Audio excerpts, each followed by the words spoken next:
나는 전능하신 아버지 하나님 천지의 창조주를 믿습니다. 나는 그의 유일하신 아들 우리 주 예수 그리스도를 믿습니다.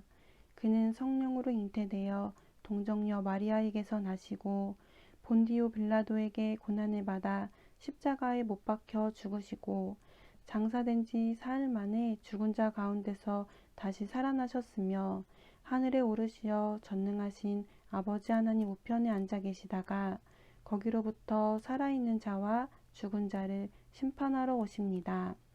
나는 성령을 믿으며 거룩한 공교회와 성도의 교제와 죄를 용서받는 것과 몸의 부활과 영생을 믿습니다. 아멘. 2021년 12월 3일 오늘의 여는 말씀 본문은 데살로니가후서 3장 13절에서 18절까지입니다. 제 성경으로는 신약 337쪽입니다. 데살로니가후서 3장 13절에서 18절까지의 말씀을 다 같이 합독하시겠습니다. 형제들아, 너희는 선을 행하다가 낙심하지 말라. 누가 이 편지에 한 우리 말을 순종하지 아니하거든 그 사람을 지목하여 사귀지 말고 그로 하여금 부끄럽게 하라. 그러나 원수와 같이 생각하지 말고 형제같이 권면하라. 평강의 주께서 친히 때마다 일마다 너희에게 평강을 주시고 주께서 너희 모든 사람과 함께 하시기를 원하노라. 나 바울은 친필로 문안하노니 이는 편지마다 표시로써 이렇게 쓰노라. 우리 주 예수 그리스도의 은혜가 너희 무리에게 있을지어다. 아멘. 사도 바울, 오늘을 여는 말씀으로 하루를 시작하는 에바다 성도님들을 환영합니다. 사도 바울은 선교하는 동안 스스로 일하며 자비랑 선교를 했습니다. 주의 복음을 전하는 일꾼으로서 누릴 수 있는 권리가 있었지만 그는 그것을 포기한 채 아직은 연약하고 미숙한 성도들에게 본이 되기 위하여 자기 손으로 일하며 복음을 전했습니다. 사도 바울은 자신의 모습이 본이 되어 데살로니가 교인들 역시 자기 손으로 일하기를 바랐습니다.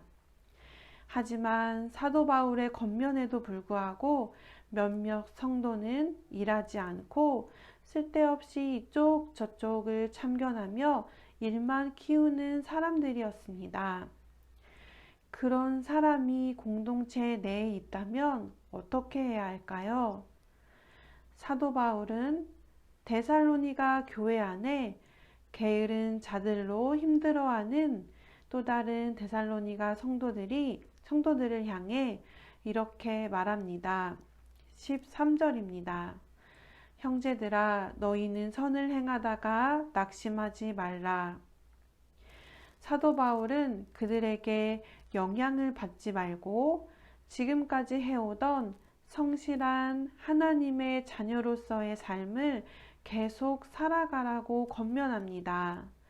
그리고 일을 하다가 게으른 자들로 인해 낙심하지 말라고 말합니다. 왜냐하면 게으른 자들은 교회에서 마땅히 경계하고 권면을 하고 있긴 하지만 그들의 태도나 버릇을 고치는 일에는 상당한 시간과 노력이 필요하기 때문입니다. 따라서 사도 바울은 선을 행하다가 마음이 식어질 경우를 대비하여 그때 예수님을 생각하며 낙심하지 말아야 함을 이야기하고 있는 것입니다. 14절과 15절 말씀 보겠습니다. 누가 이 편지에 한 우리 말을 순종하지 아니하거든 그 사람을 지목하여 사귀지 말고 그로 하여금 부끄럽게 하라. 그러나 원수와 같이 생각하지 말고 형제같이 권면하라.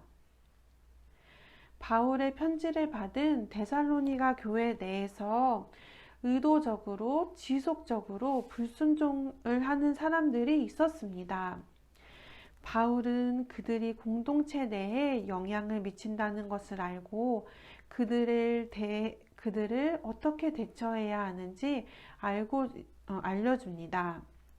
바울은 그들과의 관계를 완전히 단절시키기보다는 친밀하고 깊이 사귀는 관계까지는 가지 말되 그들이 반성하고 다시 돌아올 수 있도록 형제와 같이 권면해야 한다고 말합니다.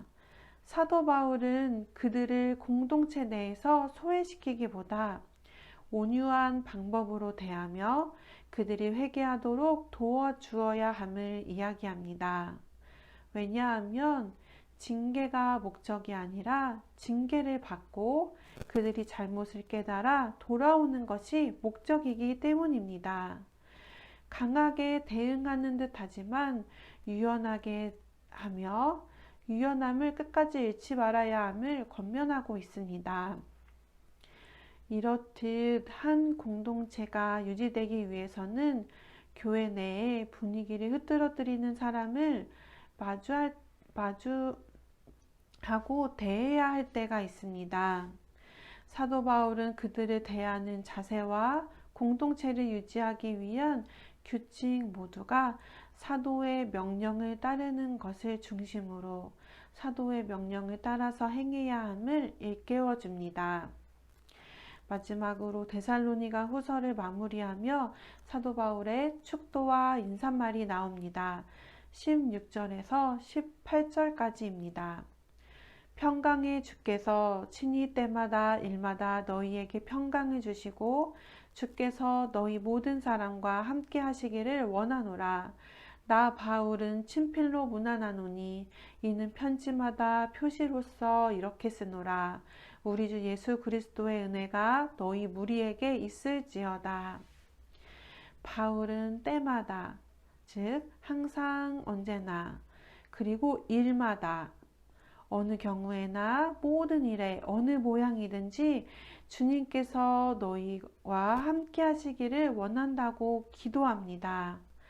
아무리 데살로니가 교회 내에 재림하실 예수님에 대한 오해로 소란이 있고 교인들끼리 갈등이 있다 하여도 또한 게으름과 탐욕의 문제가 있다 하여도 평강의 주님께서 함께 하심을 알고 깨달을 때 우리에게 평화가 찾아오기 때문에 사도 바울은 항상 어느 경우에나 주님의 평강이 너희와 함께 하기를 바란다고 기도하고 있습니다.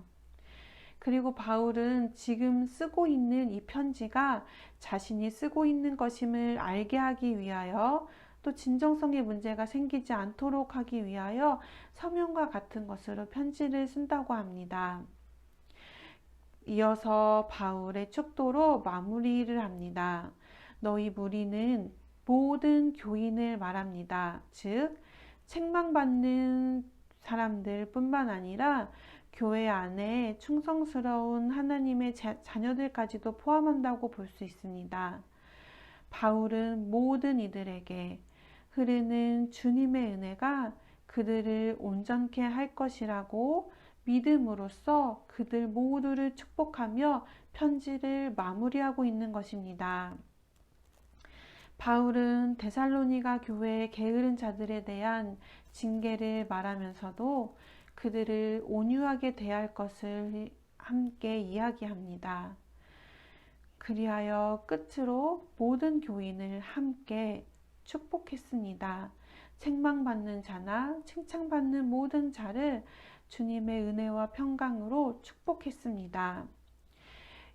이러한 바울의 태도는 예수님께서 언제나 어떤 방식으로 우리를 대하셨는지를 알 수 있게 해줍니다. 우리가 행실을 바르게 하며 주님을 따르는 동안에도 주님께서는 선한 일을 하다가 낙심하지 않기를 바라시는 마음으로 우리와 함께 하시며 또한 우리가 죄악된 길로 갈 때에도 주님은 우리를 버리지 않으시고 주님의 은혜 가운데 우리가 돌아오기를 바라시는 분이십니다. 어느 때나 우리를 온유함으로 대하시며 징계를 주실 때에도 우리가 돌이켜 회개하기를 바라시는 주님의 그 한량없으신 사랑이 오늘도 우리 삶 가운데 충만하게 흐르게 되기를 소망합니다. 들은 말씀을 기억하시면서 함께 기도하시겠습니다. 사랑의 주님, 우리가 다른 사람을 바라보는 우리의 태도가 그들에 대해 판단하거나 그들의 태도를 지적하는 것에서 그치는 것이 아니라 언제나 온유함 가운데 그들을 바라볼 수 있도록 해달라고 기도하시겠습니다. 마찬가지로 우리 자신에 대해서도 엄격하여서 징계받아야 할 자로만 우리를 바라보는 것이 아니라 주님의 온유하심과 사랑하심의 눈으로 우리 스스로를 바라보며 격려할 수 있게 되기를 소망하며 기도하시겠습니다. 그리고 이어서 오늘 생일을 맞으신 송경태 집사님과 심예지 청년, 그리고 내일 생일을 맞이하는 이미라 청년을 기억하며 기도하시겠습니다. 각자의 삶 속에 하나님의 크신 사랑이 덮여 각자의 삶과 모두의 가정이 든든한 믿음의 반석 위에 설 수 있도록 같이 기도하시겠습니다. 그리고 개인의 기도 제목과 가정과 교회와 나라와 세계를 위해서도 기도하신 후 주기도문으로 모든 순서를 마치겠습니다.